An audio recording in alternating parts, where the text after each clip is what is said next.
Hello, everyone. Welcome to Cyversity's New York City chapter April Engage event. We're very excited to have our guest of honor today, Ms. Betsy Bevilacqua. Make sure I'm saying that correctly. Bevilacqua, to drink water. Yeah, there you go. Gotcha. So we're going to get started right away here. But first, I want to just do a brief overview of Cyversity and our mission, and then we'll jump right into chatting with Betsy. And forgive me for losing my Google Slides here. Is anyone in the audience in DC at the IAPP conference besides me? No? I didn't get a chance to meet.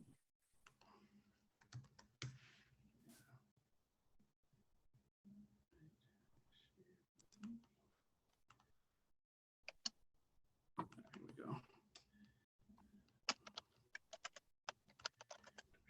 Share screen. I see some familiar faces or names. I won't call you out, but thanks for attending. I was going to say hi, Betsy. I wanted to say thank you for joining us today. I really do appreciate it. Of course, Eric. Thank you for the invitation. Absolutely.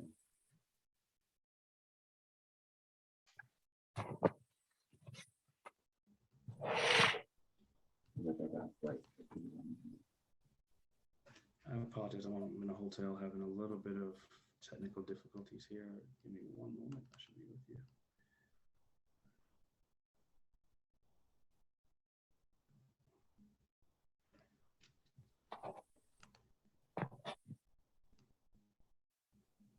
Were you pulling up the main deck, Kurby?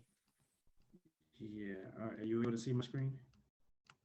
Yeah. No. Maybe not. No. How about that? We could see it, Kurby. All right. Awesome. All right. Again, apologize for the delay.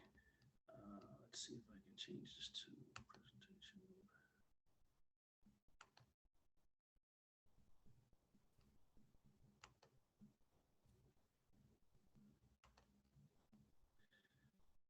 mode. All right.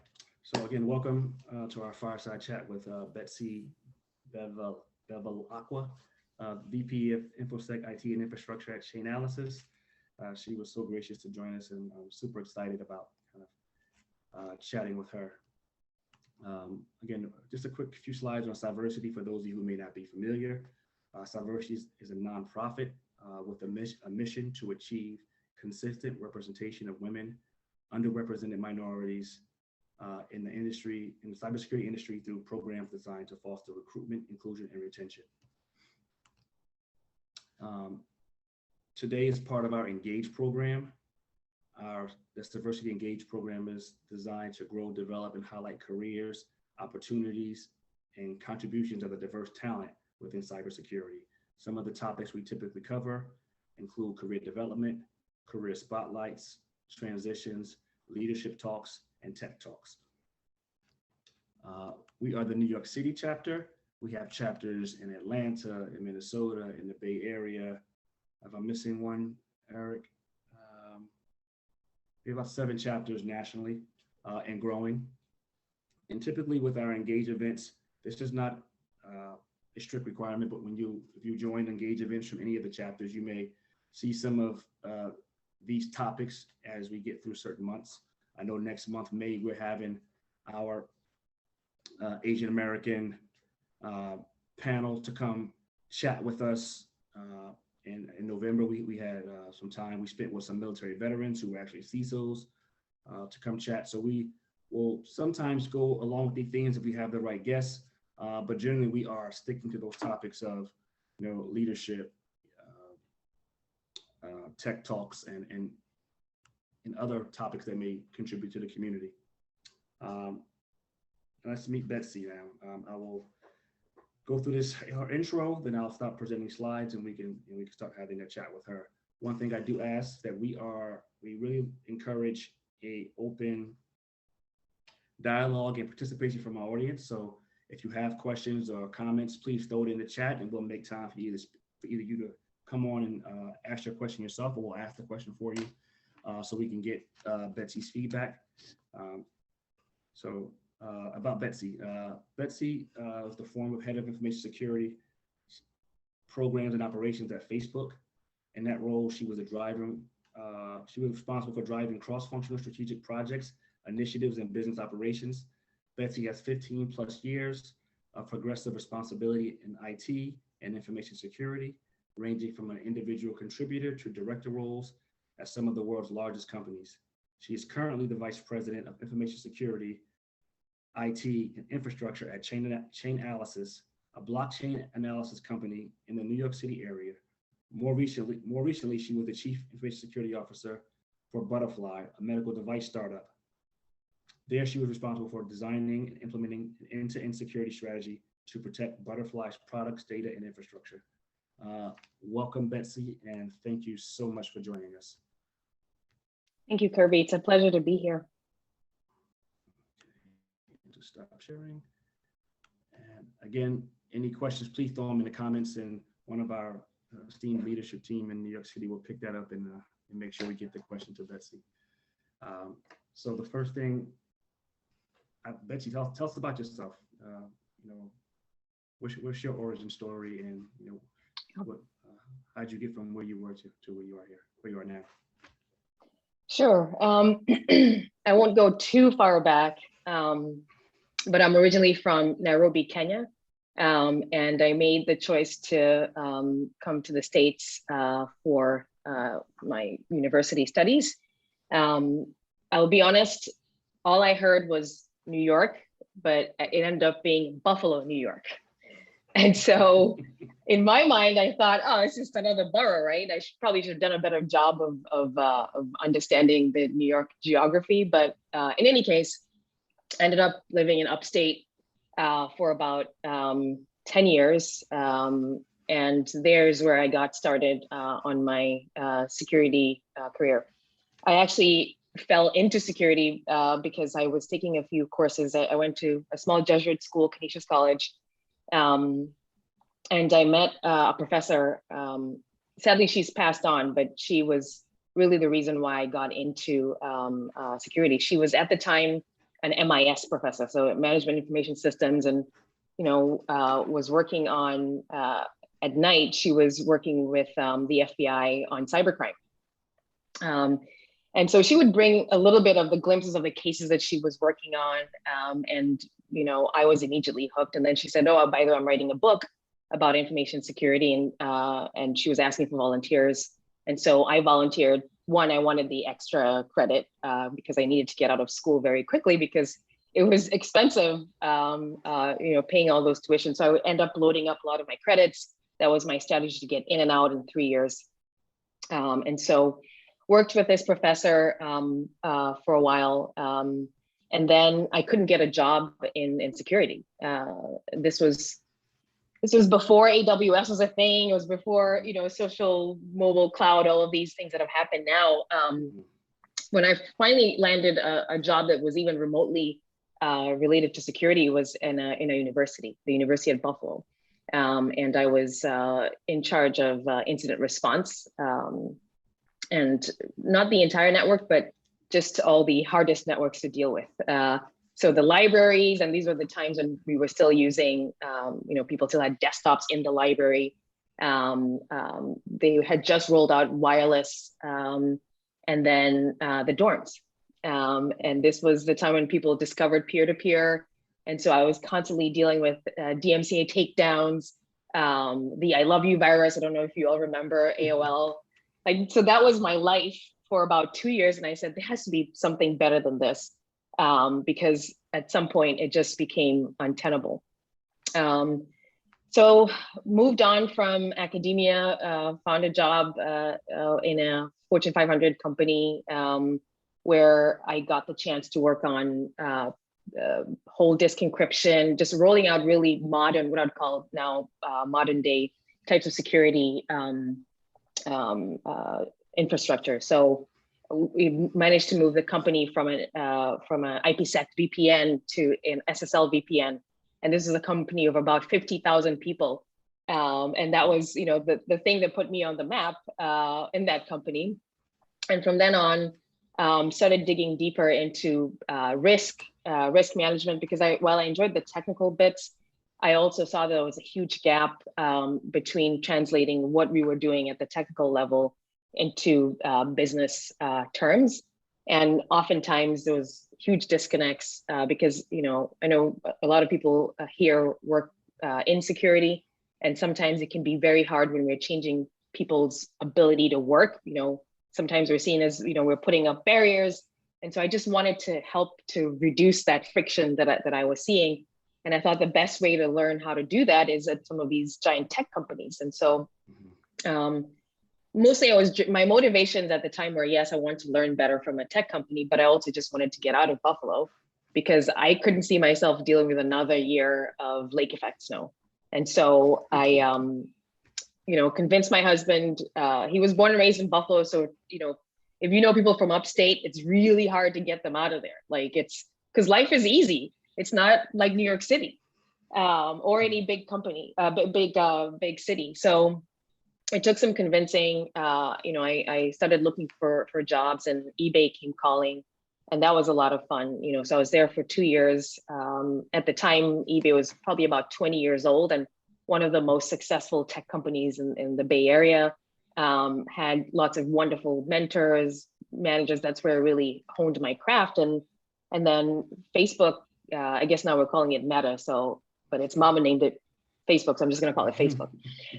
So I ended up at Facebook and spent almost 5 years there, working on everything from M&A. So when they bought WhatsApp, when they bought Oculus, running through those security assessments. I got a chance to run a business team because the security team was so large, it operated like a small company.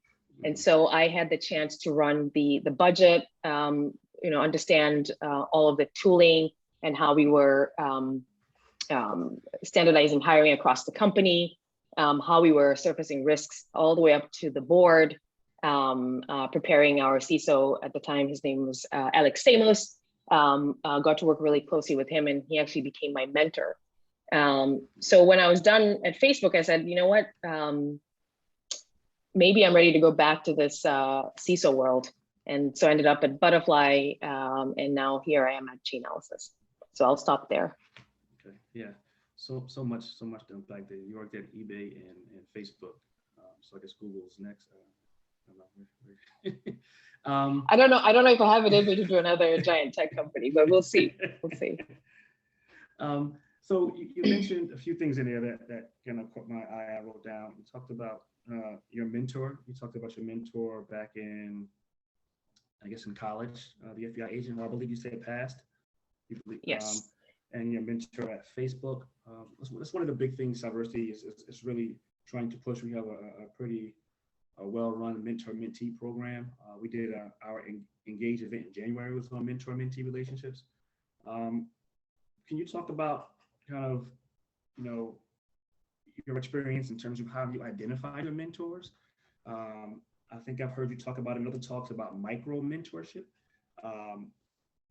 You just talk about your experience with mentoring and how you went about, identifying mentors, and maybe if you're mentoring someone else right now, how those relationships came about and kind of what works and what doesn't work in mentoring. Sure. From your perspective. Yeah. And I can't underscore enough the importance of mentorship, especially for underrepresented minorities, because sometimes you're sitting in a room and you are the only. And that means that maybe when you're showing up to a meeting, your mind might not 100% be there because you're worried. At least in my experience, I've sometimes been worried about sitting in a giant conference, especially when I was just starting out. I would go to these SANS workshops, and I'll never forget, there was I think it was SANS 501, which is hacking tools, and where they gave you, I don't know if they still do this, I think they gave us a CD. This is like a while ago, right? And there's a bunch of tools in there which probably this just shouldn't be given to anyone so easily. But anyway, and you're sitting in this auditorium and there's like 300 people, but not only are you the only woman, you're the only person of color. And I found myself in those rooms fairly often. And so it was important for me to have a mentor, even if just to remind me that I'm on the right path. And yes, I do belong in there. So, you know, my first mentor, I actually don't, this professor, her name was Linda Volonino. I don't think she knew that she was my mentor. It's just one of the things that I just never came out and said, hey, can you mentor me? All I did was make myself very useful to her by helping her with her book. And then, you know, observing how she was operating, how she was communicating, you know, books that she was reading. And so I just basically became a sponge. And it's easy, I guess, when it's a professor because, you know, that's their first passion is to teach. And so it comes naturally. But soon after, I realized that if I was going to continue to grow, I needed to identify people in certain, you know, wherever I was, whether it's where I was working or outside, who could help me understand how to navigate. And for me at the time, it was just navigating organizational structures. You know, I grew up, I spent majority of my life at that point in Kenya, which is a completely different culture, way of working. And so there were some norms that I didn't even, I didn't recognize in the beginning. So I knew that I had a gap and I wanted to learn how to operate in an American institution as an African, as a Black woman in this very technical field. And so I identified when I was at a company called Sodexo, which is a Fortune 500 company. There was a VP at the time. His name is Kevin Galvin. And he, for whatever reason, he and I just got along. And he's probably the first person that I identified as a mentor. And he opened his door and, you know, if I was dealing with specific challenges, I would share that with him, and you know, he would sort of like guide me, like, this is how you know, this is how you make this decision. It was a large company of, you know, thousands of people, and so an example of something that I was dealing with is we had a very insane, I thought, change management process, because it's the kind of place where if you know things have been operating for over 60 years, it was an older organization, and so they were very risk averse. And I went in there, this was my first project, which was moving them from IPsec VPN to a cell VPN. And I had my change management documentation, but it was lacking, but I didn't realize it. So I kept going every Tuesday, I had these giant meetings that you'd go in and you present the changes that you want to make. And then, you know, either people would approve or disapprove. And it was one of those, it was very cutthroat in there. And I had gone to this change management meeting like 3 times. And I kept getting blocked and I couldn't figure out what was going on. So it's examples like that where I was like, obviously I'm missing something. And really all he said was, have you thought about approaching some of the most vocal people who are saying no? Have you thought of approaching them before the meeting? Because it seems like every time you go to this meeting, you're identifying or, you know, new things are coming out that you haven't thought about. So it's something very simple, but it was very powerful, which is, you know, look across the room and identify who the people would have the biggest reaction to the changes you're trying to make, get them bought in, and then come and present. That way they're not hearing this news for the first time. It sounds insane right now, you know, to be saying this, but at the time, to me, it was like, oh, okay, the light bulbs are open, talk to people. Even though I know I'm doing the right thing, but I have to keep selling it, and I've been selling since. So you asked me, you know, what are some situations in which it doesn't work? I think, especially in the case of micro mentorship, sometimes Can you define what you mean by that, please? I'm sorry. Yeah. By micro mentorship, I mean, you know, you have a specific thing that you want to learn about, and you've identified somebody in the field who can at least help you, you know, unlock. So I get a lot of these requests. They come in through LinkedIn, which is, you know, I work now in a very nascent space. 2 years ago, we were talking about crypto, but we weren't talking about it as much as we are today. And oftentimes I will get people asking me, hey, can you just mentor me about crypto? And that's like this giant, like, where do I even start? So that's what I mean by micro mentorship is, sometimes it's a very specific need that somebody has, and you identify people who are in the space who can help you unlock, the doors or show you the path. But if you don't know what you want specifically out of that conversation, it can be very frustrating for people. So, it happens. It doesn't happen as often now because I think I've learned how to ask some probing questions ahead of time. But there are people who come and say, hey, I want a job in security. And I say, well, which one? Application security, infrastructure security, IT? Like there's, and these are just, they're very basic examples, but for somebody who's just getting started or maybe looking to switch into a career, it helps to be just specific with what you want to get out of that discussion or that relationship. Okay. Awesome. So we have a question in the chat from Eric. I don't know, Eric, you wanna jump in and ask your question yourself? I do. Betsy, thank you again for joining us. I appreciate it. Early in your origin story, you had talked about being in Buffalo and not being able to get the security job, right? And I got the sense that you weren't even considered. You were immediately overlooked.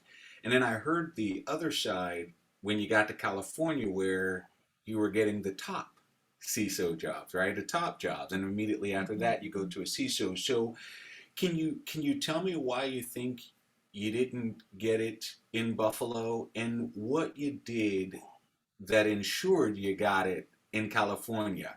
Because there's two different ends of the pendulum there. They are, Eric, and thanks for that question. So I skipped over a bit, so I'll go back. I couldn't get jobs in Buffalo, security jobs at the time, because the industries there are banking, medical, lots of industrial, like Ford's over there. So one, it was just like a lack of need within the market.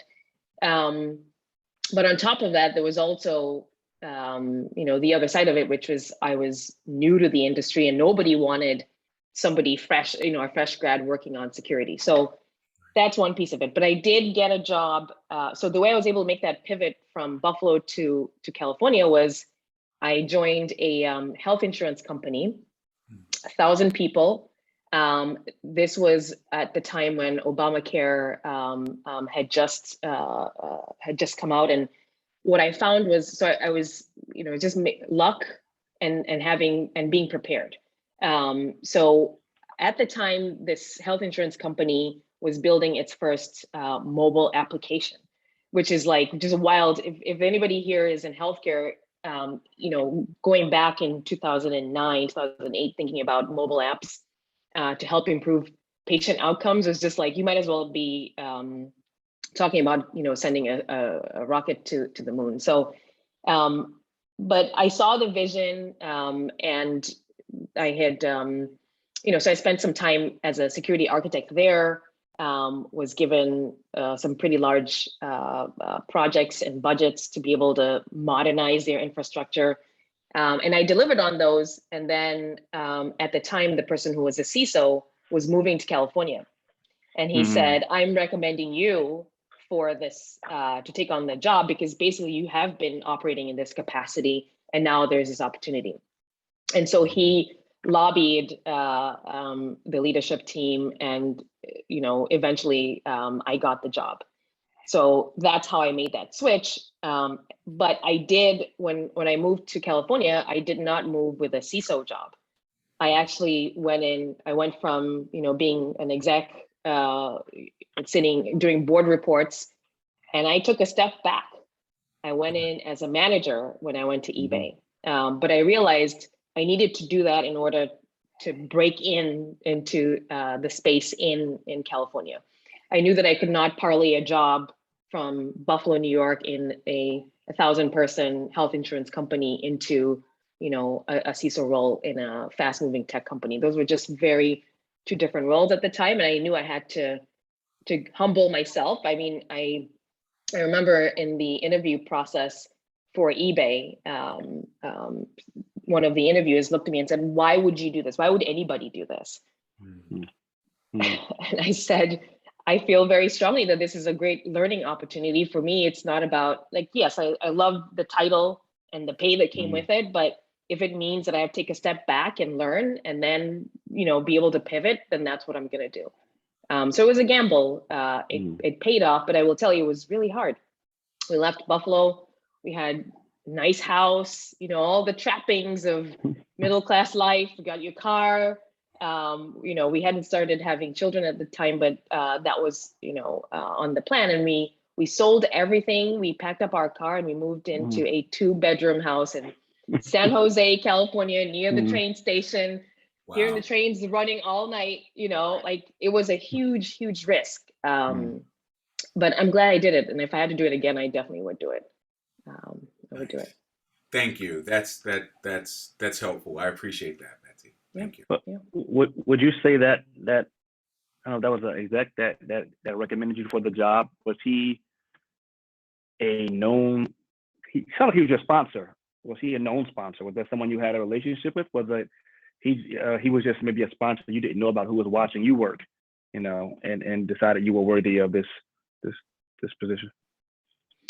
Yeah, that's a good question. So he and I are still friends today. He's now he's a coach. He's a CISO coach, actually. He and I met when I was working at the University of Buffalo. They allow you to take classes for free.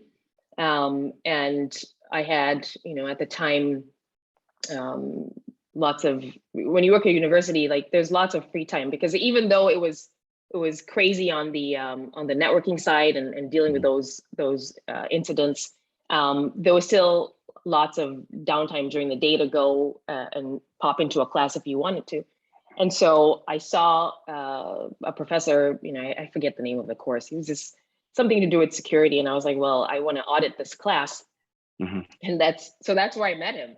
So I went in and, I liked the material, and I sent him a message later and I said, hey, can we just meet? I really like the material that you're presenting. I want to know more about you.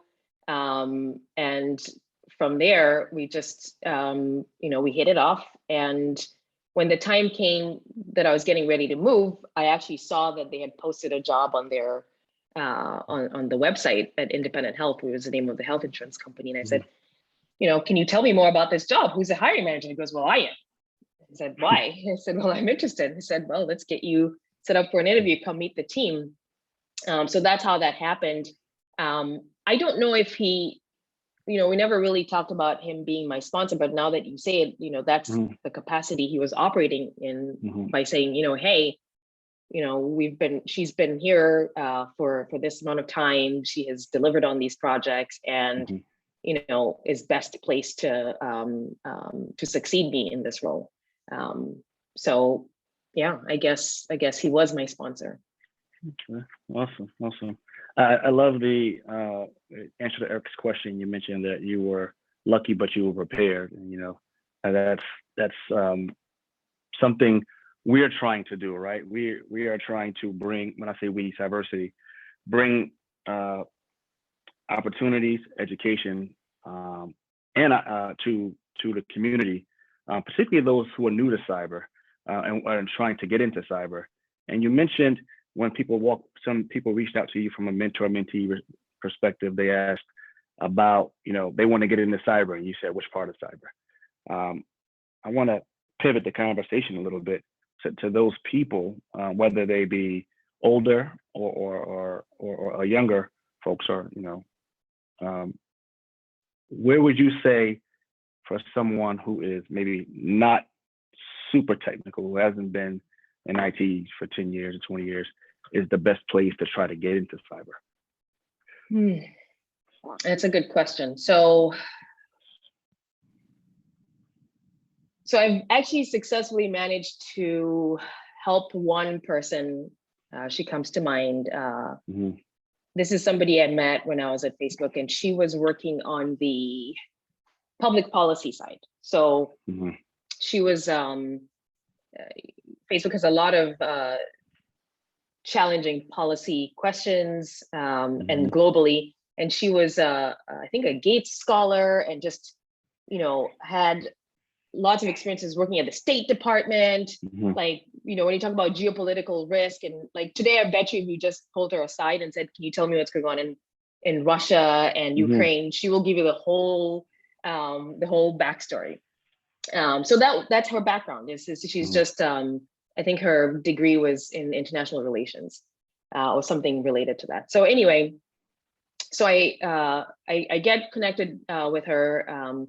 Facebook had employee resource groups, ERGs, and I met her through the Black Hat group. So there's a Black Hat Facebook group. And so I met her there, and she was in a tough spot because she wasn't delivering at her goals. And there was a lot of just other issues happening with the team that she was on.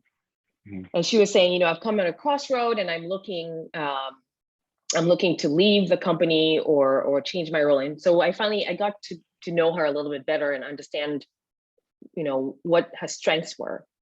And at the time, I had an opening on my team for a security awareness person. And what I wanted to do, I didn't want to get another security clone. I wanted to get someone who can break down, who can understand, some complex concepts. No, they don't need to understand like the to the nitty gritty, but just like broadly the concepts, and then break them down and be able to reach out to people who are not in the technical space, who are on the business side. And I thought that given, some of her background and some of her work in public policy, that she would be, the best person for this job. And so, worked on preparing her for what this would look like, and then put her through the interview loop. I did not have to interview her, but I needed to make sure that the rest of the team actually saw what I was seeing. And she had a really just great, feedback from the interview process, because it was an internal transfer. And she came to the team, and she just took off. She is now currently at Google working in security awareness. And she's had, she went from Facebook to Uber, and now she's at Google. And I can't wait to see what she's going to do with her career. And so that's an example of somebody who just had, like, they were prepared because of their background, but they also had a passion for, for learning, and for just they were just curious, and they weren't afraid to ask the question. So sometimes it's just, putting it out there and saying, this is what I want. I have so many thoughts about what you just said there. I love the passion, the focus on just curiosity. What I've told people in the past is kind of having that, even if they don't have a ton of experience, but you have that demonstrated interest. You're showing that you're active in the community and trying to learn. But what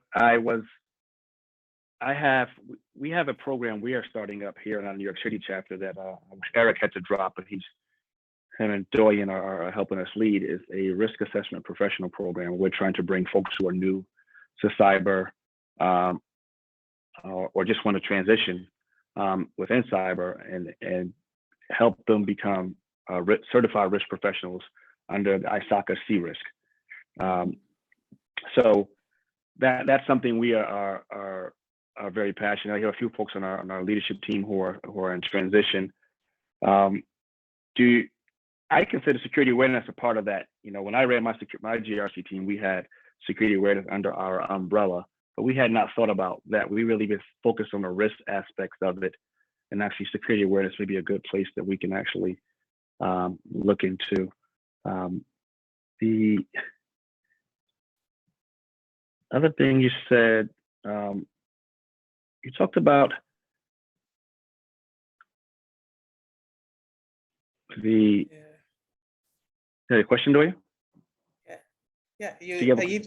Yes. Are you done, Kurby? No, please, you have a question, please jump in. I'd love to. Thank you so very much, Betsy, for coming over. It's a pleasure to have you here, and I love your smile. And yeah, Thank you. yeah. For someone like me, that I do have an undergrad degree in physics, right? And I come from a class that it's like 100 people, 100 guys and 5 girls, right? And I know quite a number of women are scared to take, STEM courses, not to even talk about coming to IT. Is like a no-go area, right? What do you think for someone like you that is so successful in the field? I'll say that, right? I can say that, right? You can say that. Yeah, and with great expertise and with great, numbers of years of experience. What do you think would be the motivating factor, like to encourage women to come into the field of cybersecurity? Because I know quite a number, that there are a lot of openings right now, for male, female, anyone to come in, but a lot of them don't even want to think about it, let alone coming into IT. So what do you think would be the motivating factor to have them come in? That's a great question, Doreen. And I think we struggled with a lot of this, even when I was at Facebook. We had a program that we worked on to bring women and underrepresented minorities into cybersecurity by partnering with a group called CodePath. And what we noticed was we were going into these universities and offering a club, but we were not getting the engagement that we were from women and girls. It just, it felt like, here we've got this amazing program. We were offering free course material. We had worked with the professors to give people extra credit if they came to take those courses, but we just weren't seeing the numbers. And so part of that is, how do we create an environment where women and girls can come in and ask questions, and not, because a lot of that is just, I always hate to use this term of imposter syndrome of like, do I belong? But if you don't see people like you in there, then it's a legit question. Like you look around and go, should I even be here?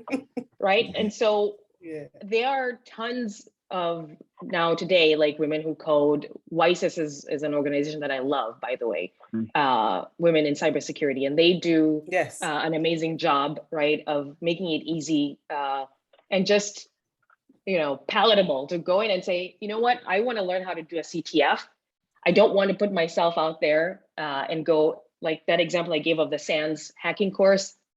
I had to go and make friends, but I was scared because I was firing up tools.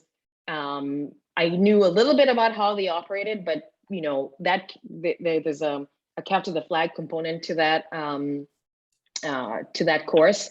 And I'm very competitive, and I was really afraid of going out there and then not being able to traverse Linux directories to find something. Just like very simple and stupid things like that were holding me back. But at least now today, there's spaces where you can go in and engage, and then build your confidence. And then from there, 1 or 2 CTFs, and I know I'm focusing a lot on CTFs, but that's where I hear a lot of this feedback is, somebody with a physics degree, like, it's like the cousin of software engineering. You have a lot of those transferable skills that you can go in and hold your own in there.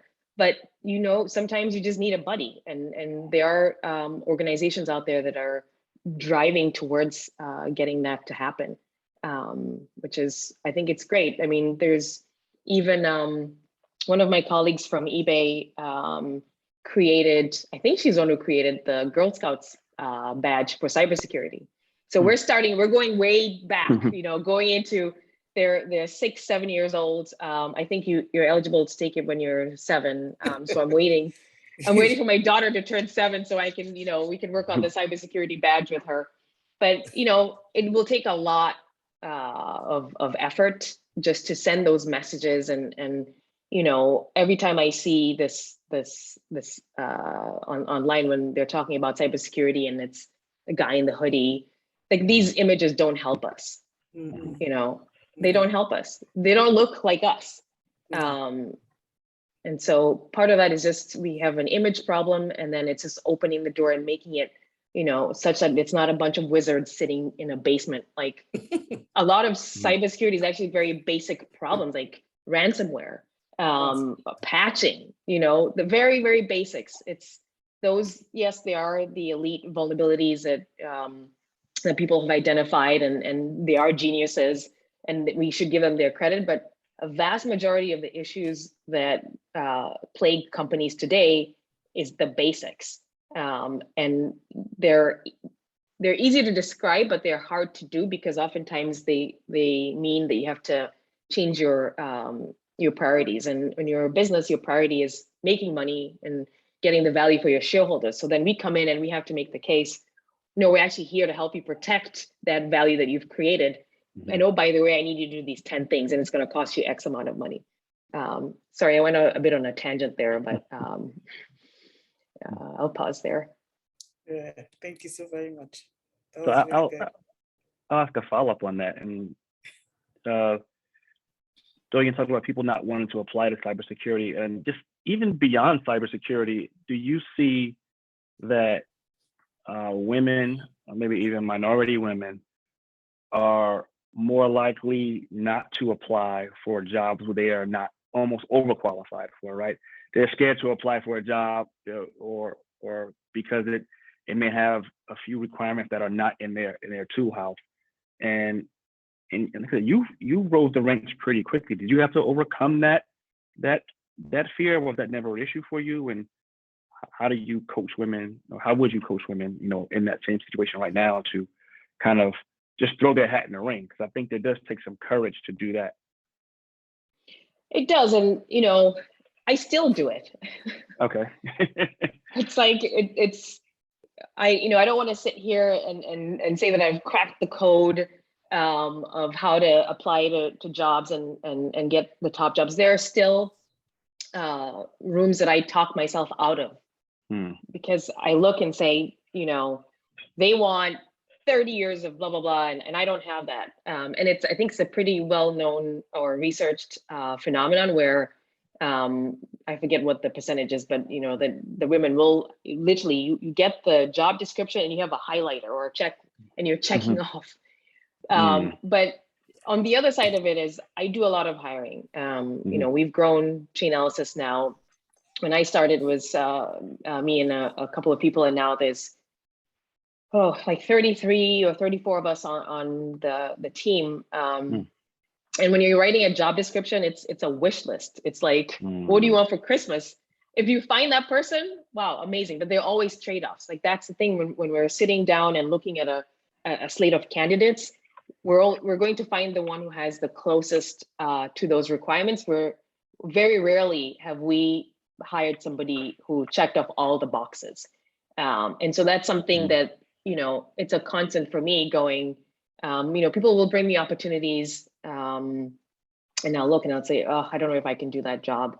But there's always that little voice in the back. And then that's when, if you have a few more of those, and you go back, and have a conversation with your mentor or your sponsor and try and figure out, is it you just holding yourself back?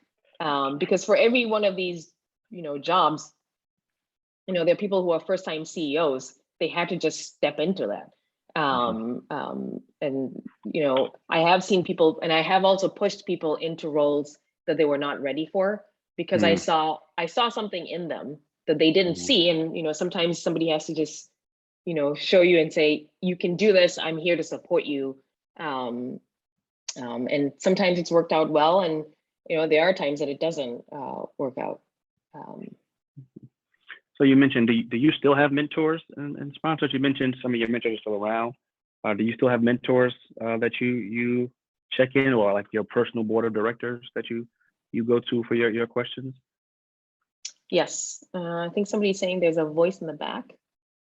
Oh, I thought you were actually saying that there was a specific voice in the back. I hear, I see what you mean. Yeah, like, yeah. So do I have a board of directors? I still do.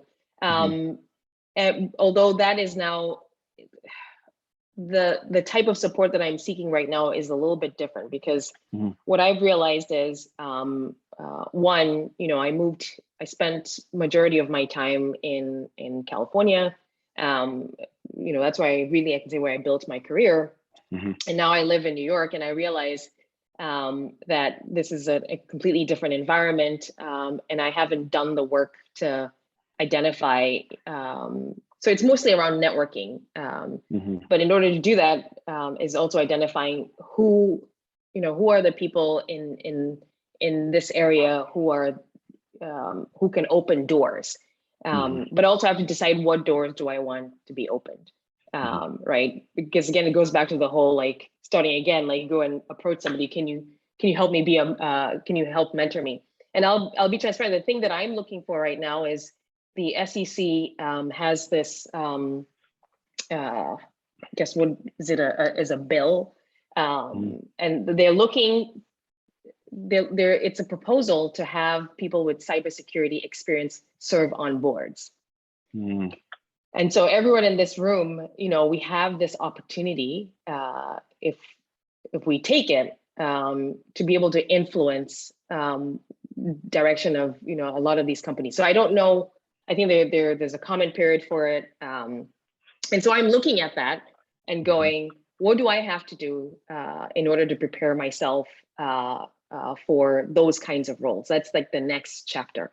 And I've served on nonprofit boards before, but I've never served on a public company board or even a private company board. So there's a huge gap there that I have. And so right now, I do have one mentor who's been very generous with their time. They serve on multiple boards, and there also are communities that are driven to helping women and underrepresented minorities get to that spot. So yeah, I think it's a constant search for, at this time in my life, like what do I want next, and how can I identify individuals who I can trust, who will show me the way? Because oftentimes it's just a lot of, even when you're interviewing for jobs at the exec level, there's things that I wish I knew before that I didn't know. And if I had a mentor at the time to ask, like, well, what do I do? And if it's happening at this level, it's probably happening at people who are at the entry level, who are getting their first job, and learning how to negotiate and sell themselves. Just sometimes just having that information can be really powerful, especially because we're still at the sweet spot in cybersecurity where there's a lot of opportunity and lots of roles. Maybe 30, 40 years from now, cybersecurity won't be like this weird thing. By weird thing, I mean, especially when you look at software engineering, we constantly have to insert ourselves into the software development lifecycle process. We keep talking about baking in security. People who build bridges, like civil engineers, there's no other department on the side going, you need to watch out. Yeah, this bridge shouldn't break because they're not supposed to fall down. But it's going to take time to get there, right? It's going to take a long time to get there.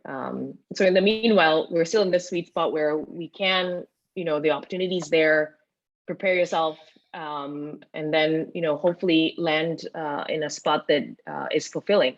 There is a lot of fulfillment in this career, but there's also a lot of downs. Any questions from the audience before I ask the question? That we're running up on the end of the hour. I want to be respectful of Betsy's time. Anyone else have any questions? Come on, Dillian, I know you have a question. Yes. Yes. Okay. Yeah. You were just talking about the entry-level position, right? And I want to know for people just coming into the field of cybersecurity, do you suggest that they start off with trying to get education certification versus trying to get hands-on training?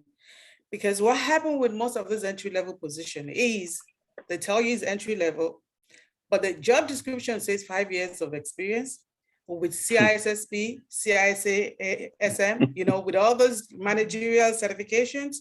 And you just wonder, how will this encourage somebody just coming into the field to get started? So do you think it's better they go the way of certifications, or do you think they just look for anyway, apprenticeship, whatever, to just get started? Yeah, I mean, I'll tell you what I did. I think it was in 2006 or 2005, I forget. Around that time, I ended up going to get my CISSP. Now, I couldn't get it because I didn't have 5 years experience, but it didn't stop me from taking the test. So once, I think, you can take the test first and then, work backwards and get your, or work forwards, I guess, and get your work experience documented, and then you can apply. So, and I did that with both the CISSP and both and the CISA. But that was, back then. Today, I do see that there isn't such a huge reliance, and maybe I just haven't spent time looking at job descriptions, but I don't see a lot of emphasis on certification, because also if you're just starting out, there's a cost. There's, I don't know how much it costs now, $500, $600 or what have you. So I can tell you, when we hire at Chainalysis, for me, it's more important to see somebody's hands-on experience versus somebody who went and read a book and took a test. And I say that knowing that I know it's tough to get, these apprenticeships. Normally, when the larger companies will do a better job of supporting interns. And if you can get in the door, it's quite likely that if you do well enough that you'll be looking at a position next, after you graduate. So it's a little difficult. I do recognize that, but for me, where I'm now and with my teams, a lot of the time it's, we brought in one intern last year who's done really well, and now they're a high performer on our team. And but we put in a lot of time to make sure that they could be successful. So they're out there, they're just hard to get. It's just you have to be relentless in uncovering all of these opportunities. Okay, and I know we're up at the hour. There is one more question in the chat. I want to make sure Lauren gets her question in. She says, thank you, Betsy, for your amazing insight into your career path. My question is for someone who is in a career shifting period and looking to gain more cyber experience from a technical perspective, where would you recommend they start? How can that person make themselves more marketable with little to no technical experience? Yeah, so it really depends on, and I know that you can't ask the question live. No worries, Lauren. I know the struggle. It depends on when we say technical. There's different parts of where somebody can gain experience in cybersecurity. I think the easiest place to start is on the what we call enterprise security side. So this is desktop management, endpoint detection. That's I think a nice on-ramp, and I have seen people move from the help desk and then move into some companies will call it CorpSec or corporate security or enterprise security, because and it also depends on, there's some people who are self-taught and they say, you know what, I spent a year and I taught myself, Python.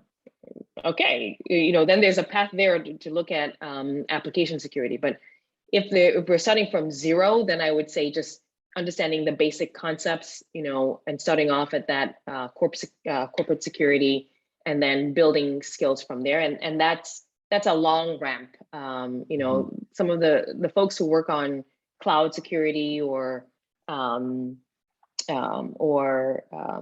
application security, like the people, yeah. I mean, it takes a long time to get proficient there, but it's not impossible. It's just how much time are you willing to do, in the evenings. Okay. So Zai has a question that, again, I bet you, I know we're up against the hour, so. I can go quick. Yeah, okay, yeah. How do you leverage the experience you already have to go into another field in cyber? I'm having trouble navigating through that.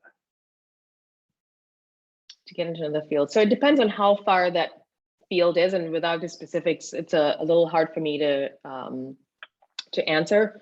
But a lot of it is just, if you can start within your organization, if you have enough structure, enough trust with your manager, and to share, as part of this is what I want to do next year.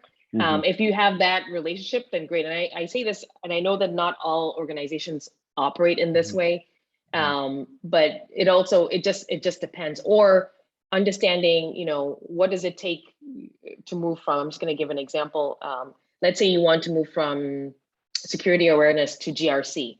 Are there teams that you can help out on? I think people will be willing if you're coming at them saying, how can I help you? What can I take off of your plate? And then in return, I want to learn. If there's appetite for that sort of like give and take within a company, then I think that's a good way to build those relationships. And then when the position opens up, then they're thinking about you because you've already helped them out on certain projects, or you've taken an interest in what they do. Awesome, Betsy. Thank you so much for joining us. I really appreciate it, and thank you for staying over for a few extra moments. I would ask you one question before you leave. Are you hiring? Yes. So we just finished up our H1 hiring targets. I think maybe we have one more role that we're searching for, which is enterprise security manager. There'll be more roles coming out towards the latter half of the summer. But there are tons of roles across Chainalysis, and not just cybersecurity, but cybersecurity adjacent. So if someone's been moonlighting at night working on crypto and they're interested, definitely find me on LinkedIn. I think, is my email address shared here? Or I can just have not, but okay, yeah. Okay. Yeah, we can just, I just throw it in the chat. Feel free to ping me directly. I have had to lock up my LinkedIn, but I will do that. We've just sent an invite there. Whoops. To everyone.